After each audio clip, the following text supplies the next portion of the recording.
Jom tengok satu rumah teres 2 tingkat lot tepi kat Ampang. Memang luar biasa dan sangat rare. Penat cari rumah kat KL yang ngam untuk family besar dan haiwan peliharaan kesayangan korang? Susah tahu nak cari lot tepi berstatus freehold bawah 1.5 juta ringgit dengan space seluas ini. Bayangkan, anjing bebas lari kat rumput, kucing pula ada pot khas, tak ada lagi kurung dalam sangkar. Rumah ni memang faham jiwa pencinta haiwan. Siap ada mini taman, feeling macam pergi bercuti hari-hari. Paling best, saiz tanah dia 3,692 kaki persegi. Memang luas gila untuk buat macam-macam. Ada 6 bilik tidur tau. Mak ayah, anak-anak, semua orang ada ruang privacy yang sangat selesa. Yang ni wajib highlight, status dia freehold. Pegangan bebas ni memang jaminan padu untuk pelaburan.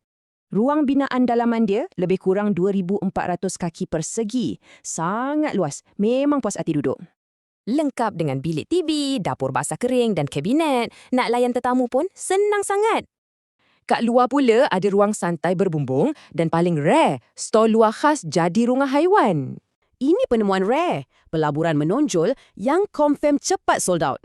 Dengan geran individu dan view yang cantik, rumah ni memang satu dalam sejuta. Susah cari ganti. Harga buka cuma RM1.4 juta. Serius berbaloi, lagipun korang masih boleh nego lagi sampai jadi.